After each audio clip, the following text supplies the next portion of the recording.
Hello dear student, good morning all of you. So guys, एक और topic में आप सभी का स्वागत है। आज हम लोग देखने वाले करंट अफेयर का मेंस एग्जाम। एंड किसी भी स्टेट का अगर आप पीसीएस एग्जाम का तैयारी करते हैं, इवन यूपीएससी का भी तैयारी करते हैं, तो हम अक्सर जो क्वेश्चन लेके आते हैं ना, सेंट्रल गवर्नमेंट की कई सारा योजना होती है या सेंट्रल गवर्नमेंट से रिलेटेड कोई सारा स्कीम होते हैं, वो कोशिश करते लेके आते हैं। हालांकि हम ये भी लेके आएंगे किसी स्टेट का बहुत ज्यादा ऐसा चर्चा में योजना है, हम वो भी चीज कवर करेंगे, लेकिन संयम रखिएगा। यहाँ पे सारे कुछ आप लोग के बीच लेके आएंगे, लेकिन हम आपको ये चीज बताने वाले हैं कि करंट अफेयर में ना किस तरह यहाँ पे मतलब जो मेंस आंसर राइटिंग प्रैक्टिस किस रूप में करना है।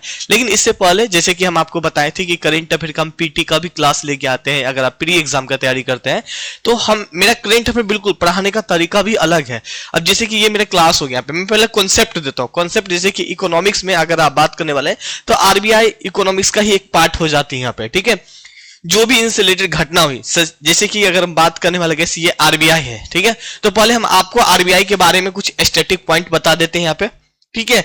इसके बाद आरबीआई के द्वारा पिछले 12 मंथ में या 6 मंथ में ऐसा कौन कौन सी घटना हुई है, ऐसा कौन कौन सा इवेंट हुई है, ऐसा कौन कौन सा इंडेक्स आरबीआई के द्वारा जारी किया गया है, वो चीज हम आपको बता देते हैं। तो आई थिंक अगर आरबीआई से रिलेटेड अगर आपके एग्जाम में क्वेश्चन पूछा जाएगा तो फिर मुझे नहीं लगता कि क्वेश्चन छूटेगा यहाँ पे। इसी तरह भारत में कई सारा मंत्रालय काम करते हैं, जैसे कि 54 मंत्रालय यहाँ पे। अब 54 मंत्रालय के द्वारा जैसे कि रेलवे मंत्रालय हो गया यहाँ पे। अब रेलवे मंत्रालय के द्वारा है ना, मान लीजिए पिछले 12 मंथ में ऐसे क्या क्या काम किया गया, ऐसा कौन कौन सा योजना लाया गया, अगर वो चीज हम आपको बता दें, ठीक है, तो फिर तो क्वेश्चन जाएगा क्या, नहीं एक भी छूटने वाला है यहाँ पे। तो उसी अकॉर्डिंग हम करंट पे पढ़ाते हैं। बिल्कुल मेरा पढ़ाने का तरीका अलग होता है यहाँ पे। ये तो कुछ मैं गैस में पीटी एग्जाम का, जैसे कि अब देखें ये गैस आरबीआई है, तो मैंने यहाँ पे आरबीआई से रिलेटेड काफी सारा पॉइंट यहाँ पे मेंशन किया।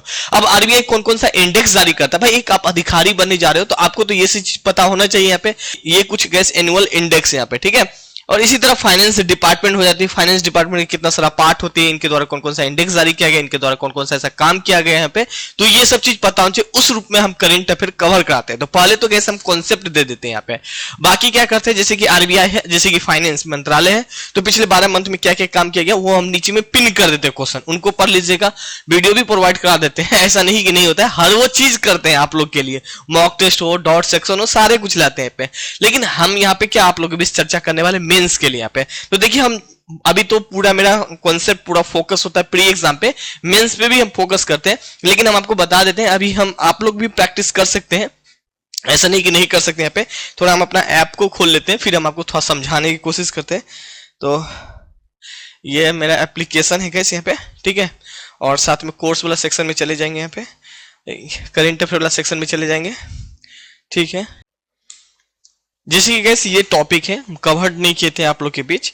अब जैसे जलवायु परिवर्तन एवं तापमान है, काफी महत्वपूर्ण टॉपिक हो जाते हैं, और ये सिर्फ ऑल स्टेट पीसीएस के लिए नहीं, यूपीएससी के लिए हो जाते हैं। आप किसी भी एग्जाम का, चाहे वो बिहार बीपीएससी हो, चाहे यूपी पीसीएस हो, चाहे एमपी पीसीएस हो, या आप उड़ीसा किसी भी राज्य से हैं, इनके लिए भी ये टॉपिक काफी एक महत्वपूर्ण होते हैं, क्योंकि आप अधिकारी बनने जा रहे हैं तो यही सब चीज पे आपको काम भी करना होगा आगे, ठीक है ना। अब जैसे इनको आप तो क्या किए गए, इनकी इस टॉपिक के बारे में आपको पहले पढ़ना है यहाँ पे, ठीक है।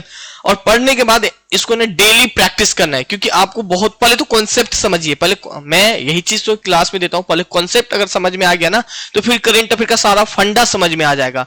बहुत सारे बच्चे को कंफ्यूजन होता है, यार करंट अफेयर कैसे पढ़े, कैसे आंसर राइटिंग प्रैक्टिस करे। तो पहले आप कॉन्सेप्ट पढ़ लीजिए, कॉन्सेप्ट पढ़ने के बाद फिर समझिए कि अच्छा ये ऑर्गेनाइजेशन है, अच्छा ये ऑर्गेनाइजेशन मौसम से रिलेटेड काम करती है, अब इनके द्वारा क्या बताया गया है, ये चीज एग्जाम में क्वेश्चन पूछ लिया जाएगा।